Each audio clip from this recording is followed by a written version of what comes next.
maybe you remember when we press 3 that we get this smooth option, and I will show it on the monkey because it's more clear. We have this monkey, and if you press 3, suddenly become much more with many more divisions. But in the same time, when you want to edit, we can see that we still have the same amount of edges and vertices. So it's not so much work. If you want to change something, say this vertex, we need to change only one, but we still get very nice shape. So this is if we press 3. And if we will go back to edit mode and we press 1, then we get back our original model object. Now if you will see, when I'm on the modifier, which is this, so far we saw this window, this tab, which gives us the location of the object and many more things. And now we'll go to modifiers, which is this kind of tool.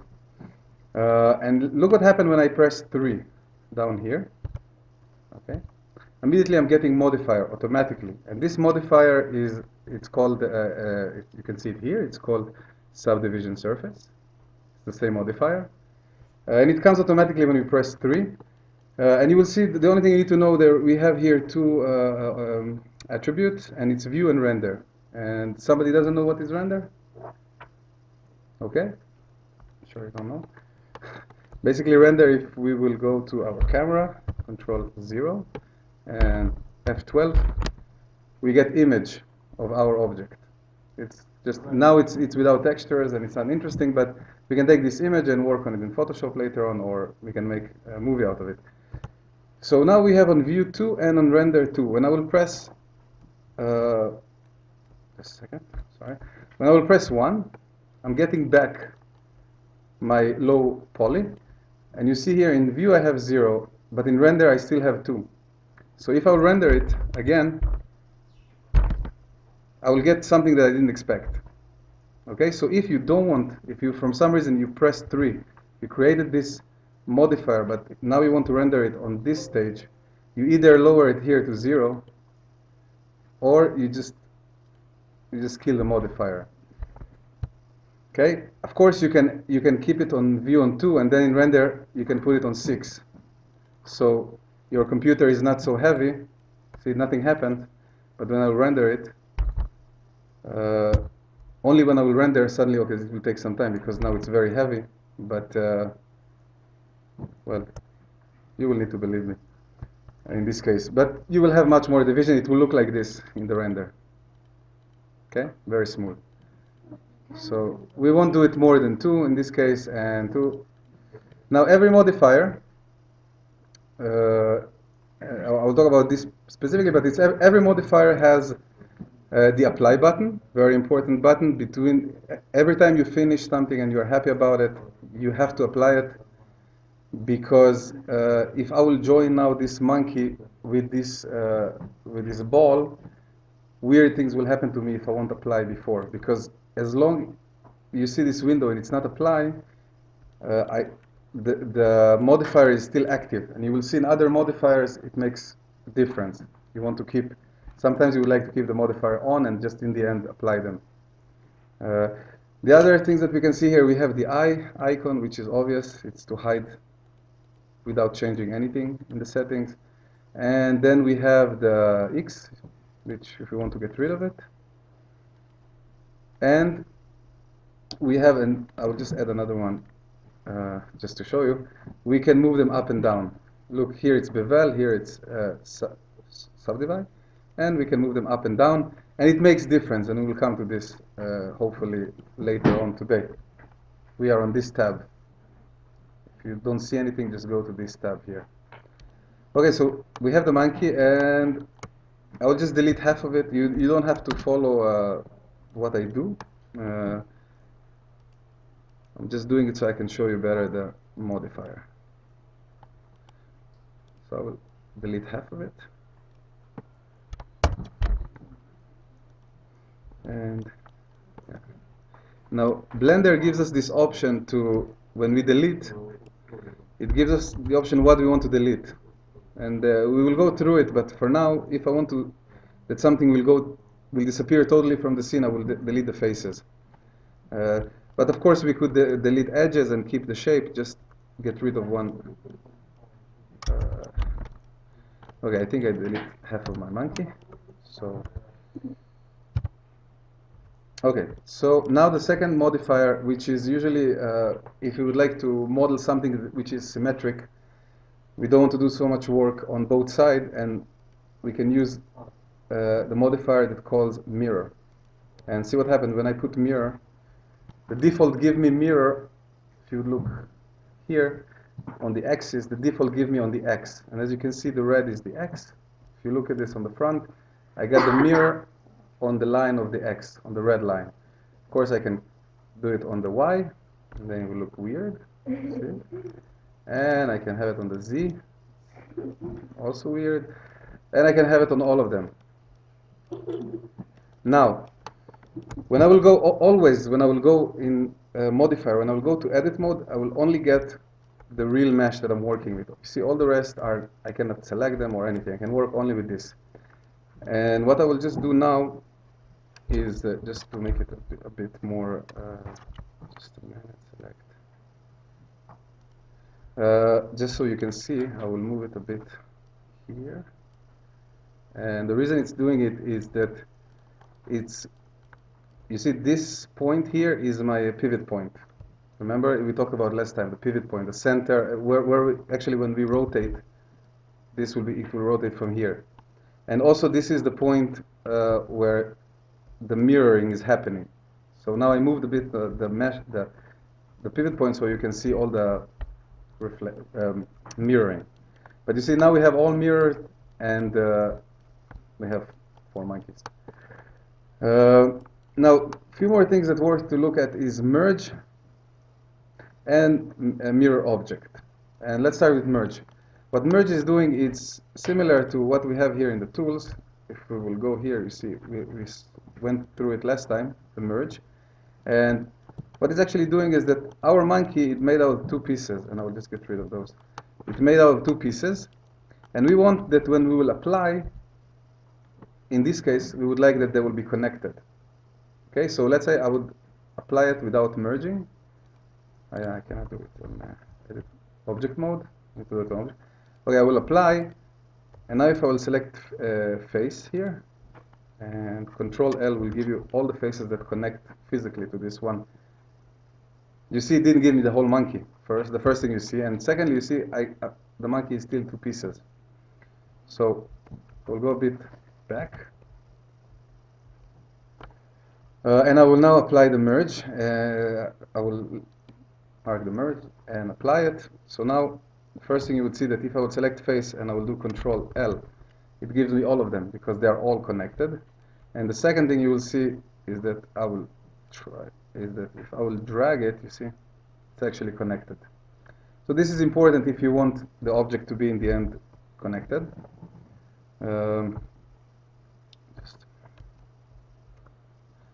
Okay. By the way, the merge limit is, it means how the distance between the 2 pieces. Let me just quickly show you. If we, from some reason, this will be our mirror, the gap is too big, so we will need to dial this number up. Okay. This basically means that each 2 points, each 2 vertices are sitting on each other in this kind of distance, which is minimal. So this is to pay attention. The other thing is that if we have more things in the scene, for example, I'll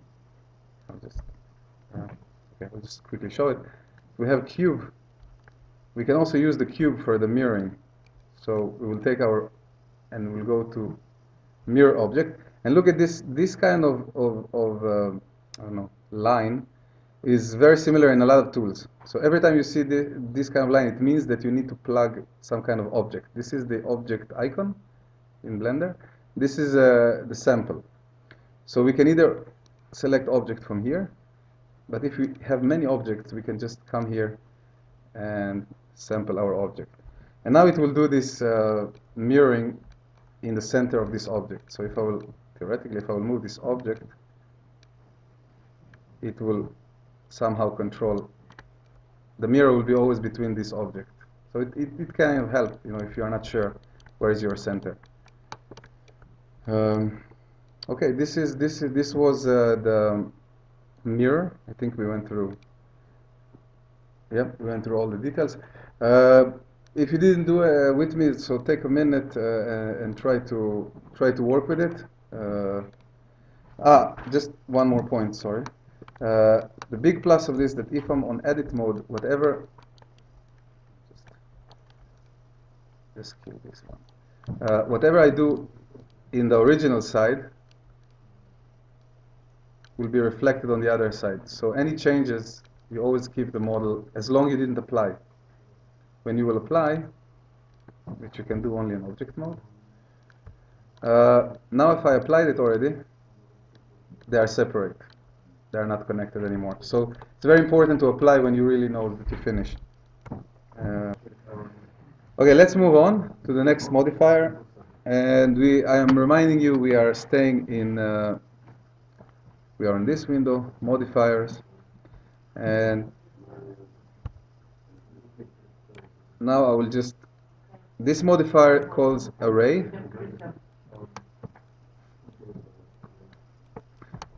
This modifier calls array, the first one. And when we when we apply this modifier, you see immediately something happened. Just to show you that it's really something happened. This is our original part, and this we cannot select because this is the modifier. And what array is actually doing, it's duplicating the same model as many times as you want. So let's look at the properties. Okay. So let's start from here. This is I don't know if you probably recognize it from here. See, location, they look the same, X, Y, Z. It's always like this, always this how it works. So here what it tells me that on the X, because the first is X, it will go on the X, you see, but if I will zero it out here, and I will put one here, and it will go to this side, and then to this side, see? Now, of course we can put all of them. You know, we can have also 1 and 1. We don't have to have only one of them. But this I will leave for now 0. And then the next place we want to look is the count. How many of them we want? And in this case, we can make some kind of a stairs. And it's quite simple. Again, the benefit is that I can still work on it. I can still take this face and shrink it. And it's applying. Now we have a few more options to play with, and there are two ways to do it, but I think the better way is to check this box. And what this gives us, it's kind of an offset. And you can see that I can offset to this side, and I can offset up.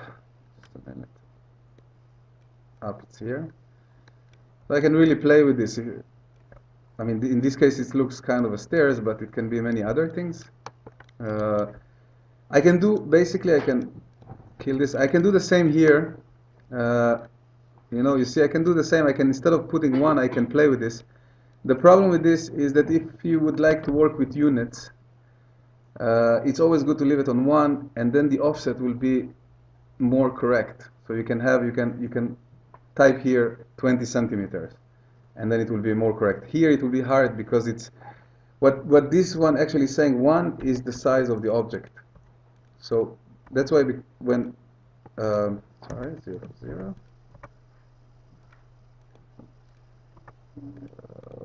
1. Okay. So you see, that's why it looks like this. This 1 means the size of this object. So that's why they are close to each other. It's one object. I will put 2. It's a space of 2 objects. It will be much harder to know how much centimeters it comes out, or meters, if you would play with this, because you will need to know the size of the object and then to make a percentage out of this. Like this will be 80% and so on. So I would suggest you to go up here, but if you don't remember, you can still do it here. So I will keep it on 1 and 1. Okay, now we have a few more options. And default give us a fixed count, which goes exactly as many as we type here. It will be 10. We can have also length. If we know the length, if we do fence and we care only for the length, then we can just play with the length and we decide as many as we want. So we don't need to count how many stairs, we just need to know how long it is. The other option is a bit maybe less useful, it depends how you work, but we can have curve, and I would not show so much about the curves now, I'll just show you that it works. So I have curve in the scene. See, it's kind of a line. It's not been rendered, it's more helper. But if I'll go to my modifier, I can put on fit curve. Okay, and curve. And now I need, of course, to plug the curve. Okay, now you see I have nothing because the curve is very, very small. Now, in theory, if I will scale this curve, you see, this will be the indication of how long the stairs will be.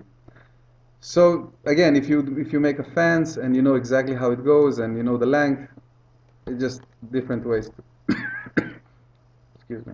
There's different ways to get it. So once you scale it, does it bake its size? No, you have here apply scale, and then you get it back to 1. Then it's all 1, and then you can zero.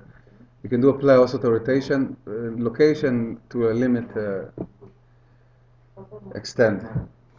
So you can freeze location, but then the pivot point will go to the go to 0.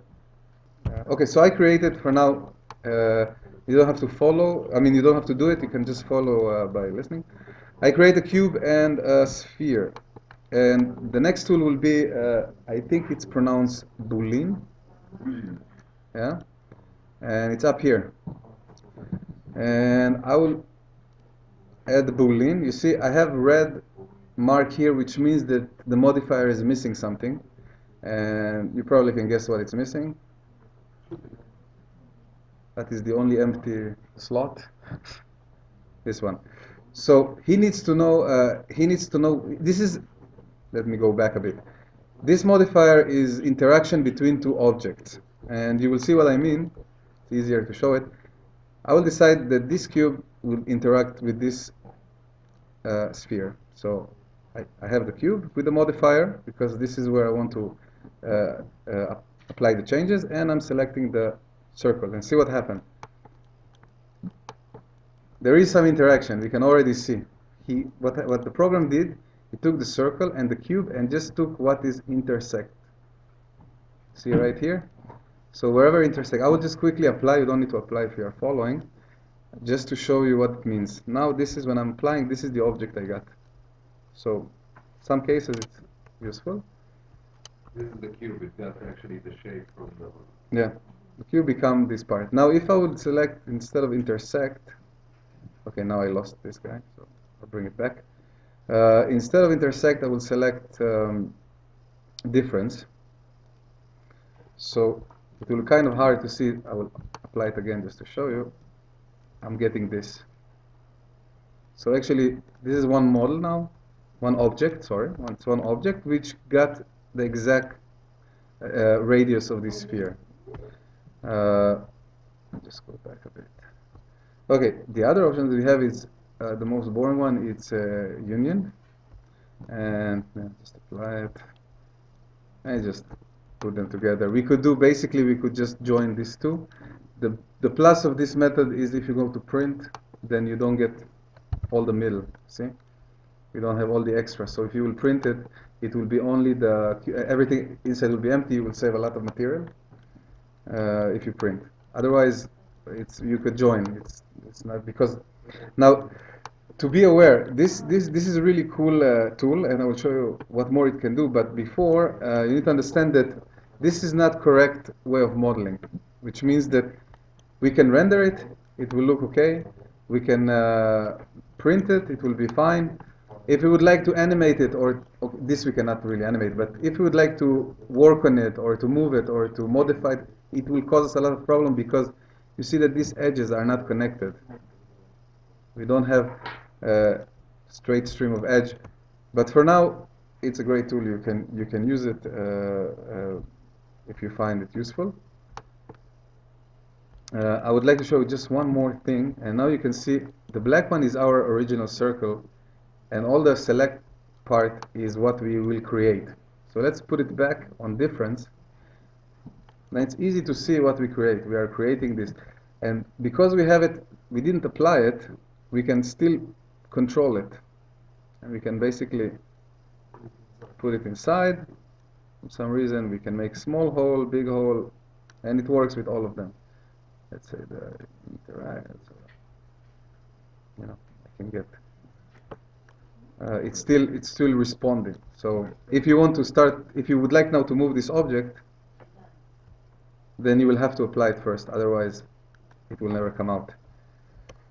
Okay, try to do a few objects with this boolean, with at least one for each. See that you get the principle. I repeat, the modifier is applied on what you want to modify. Okay, so don't select the circle if you want to modify the square, the cube. And when we select the other object, it should be any object except the object with the modifier. Okay, so we cannot select again the cube, this cube here. It will just not let us. Okay, I will just show you quickly how it can be very effective, this boolean. If we go into our plane, I will do it very quickly. It can be done more accurate, but if you go to our plane,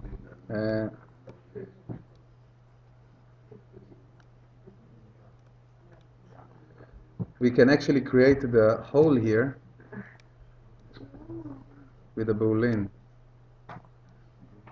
We'll place the ball exactly in the right spot.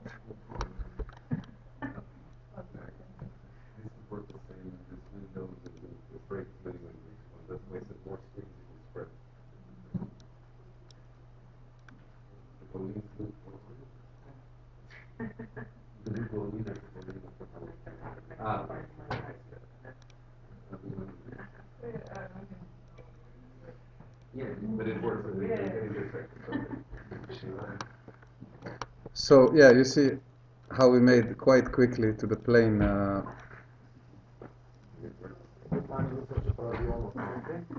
So we can make this hole. You see, now we can just delete those faces, and we didn't ruin the shape. So this we can do also with boolean. Okay. Next modifier. There are more of it. There are yeah, there are a lot. We won't do a third even, but I think we will do the most important, and then you can check it yourself. The rest. We'll also have this on a video, so you can follow up afterwards. Okay, so the next modifier is very simple. It's doing very basic thing, and it's basically it gives your shapes a bit more nice edge feeling. So if we have this cube, I will add the bevel and see what happens. I got kind of a corner. Now I can just now pay attention before you try it yourself, because there are a few things that it's good to know. We have the width. The width is what is the distance between those two edges. So we can make it bigger, make it really thin if you want something very delicate. Okay. Then we have the segments, and it will be easier to see it this way. We can have more segments. We get much rounder result. Okay. Then we have the profile. The profile can be very kind of sharp or negative. See, you can also go to the negative if you have any reason that you need to do it. And the material we skip, and all those we will skip for now because it's not important. Now I just want to show you, if you want to have, let's say for example, if this is your monkey, for example, what we can do, we can add bevel and see what happens. Now we get this kind of low poly feeling, but still very high.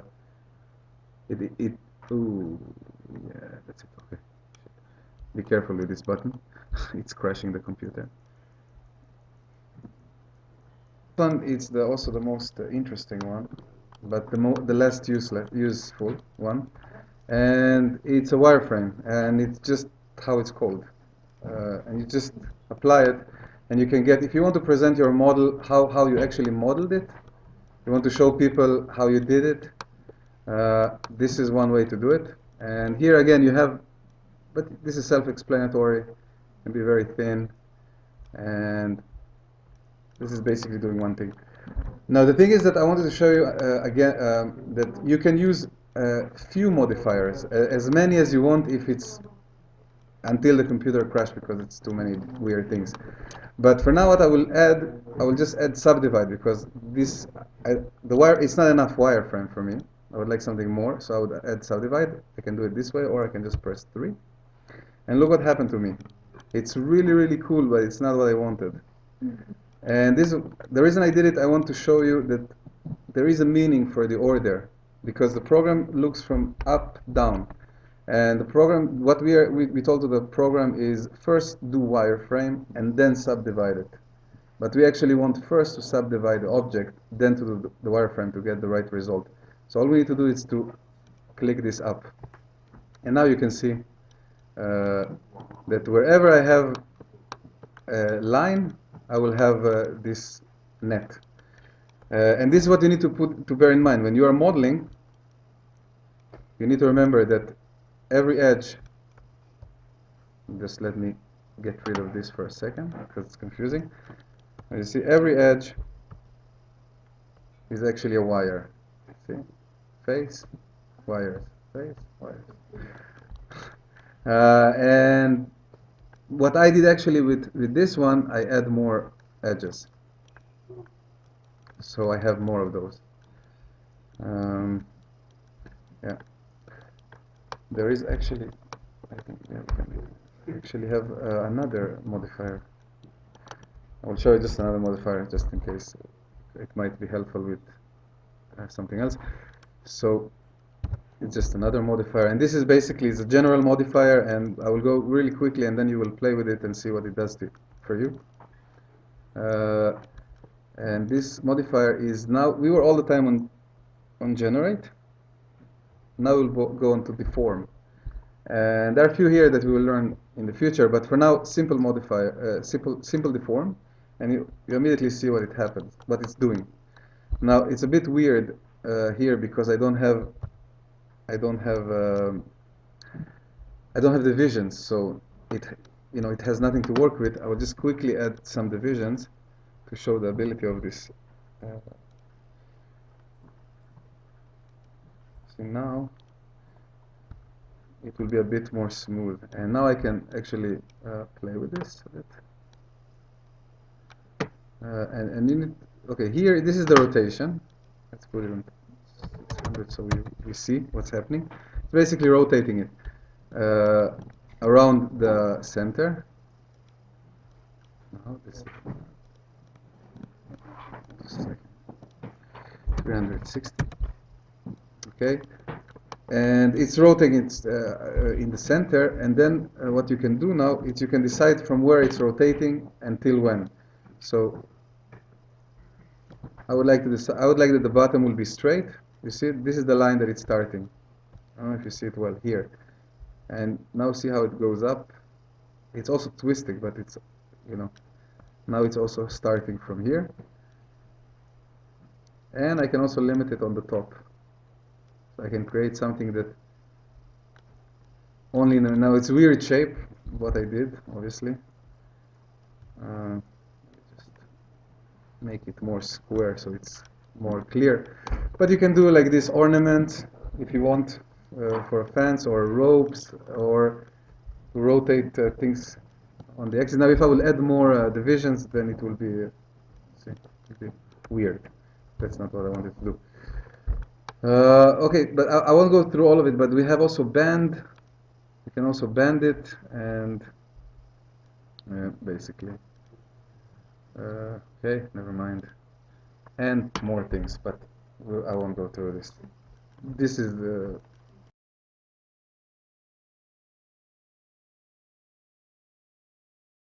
Look, I will just try. We will go through this next time with the plane, but this things why when we showed the bowlings.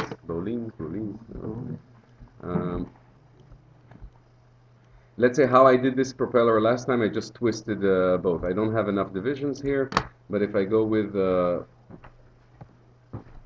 should just separate. Ah.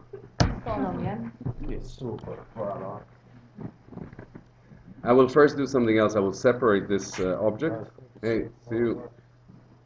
So I'm going to select now all these vertices, and you should have mesh, vertices,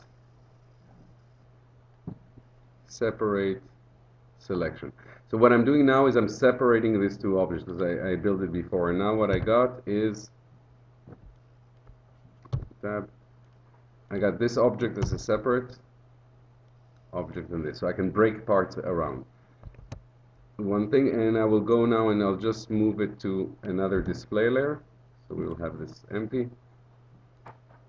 If you saw the display layer, so I can work on this. Now, just one thing quick I wanted to show with this. Let's say this does not look good because it's very, I twisted it, but it doesn't work. Now what I would do is just come and add loop cut and slide. I'll do this now like, oh, sorry. I'll do this again. So I'm just going to put 3, 4, 5. Let's put more. I'm adding divisions like before to make it more smooth. And I'll do the same to the other side. Loop cut and slide.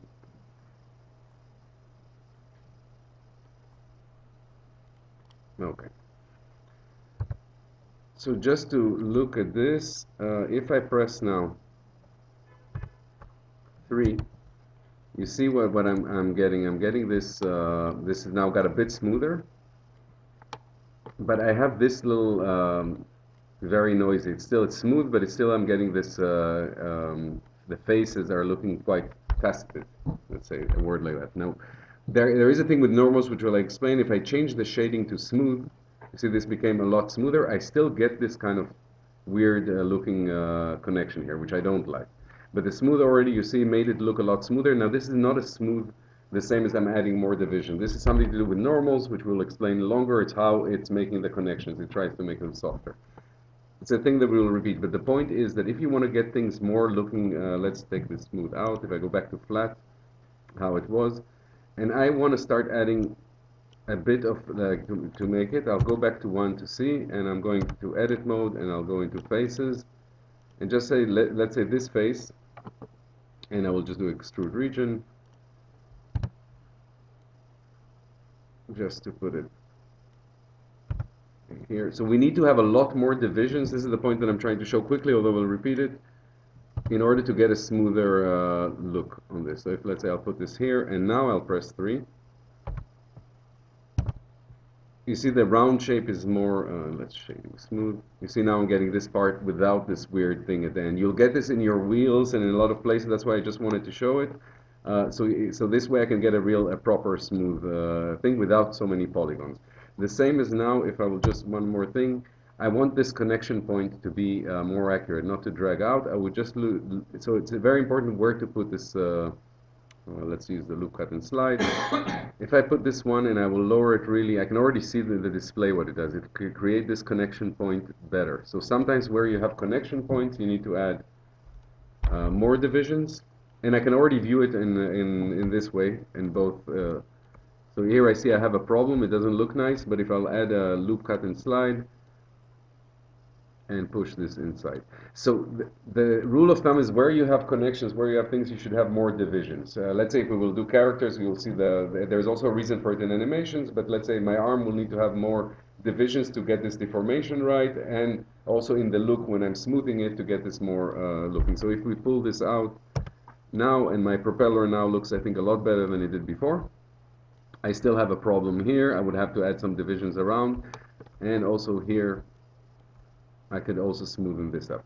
But it's just very important where those edges fall. We don't just, it's not random wherever we put them. There is a reason if we put them a bit closer or around what I showed here on this edge, to make it look more proper in the smooth. And now always go also back to the flat shaded. You can see the things. In reality, I would probably make more divisions around these areas.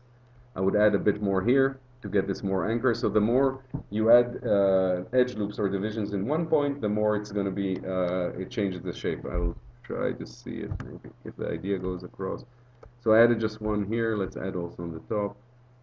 Okay. So you see, this now made it, instead of softening it up like a ball, it made it like this. Now I can control this. So, but this is just, it's very important, the location of the edge loops in the area of the shape. Let's say I wanted to have this a sharp. You see the difference because I added this kind of bevel, and if I compare it to this where it just softens it up at the end. So this edge loops, we do want to keep things low poly, and the reason is not just because of rendering time for games. Today computers can handle a lot of things, but it's also because it's easier to work with and afterwards add more divisions. And if I would make this now with the deformer to smoothen it, it will know that here it'll smoothen it here more. It'll still keep this shape, and like this I can hammer this shape in. Okay, so let's say I took this object and I will go, see it.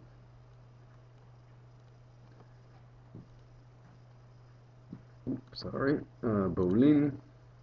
I have it for this. The influencer will be this one. And I'll say difference. Okay, and I'll do apply for this case, and let's move. So we got this shape. And if we look at its topology, and again, the word topology will repeat. Here we have a lot of lines, a lot of edges. Here we have nothing. Now, if I wanted this to be an accurate model, I would have to start drawing points and connecting them.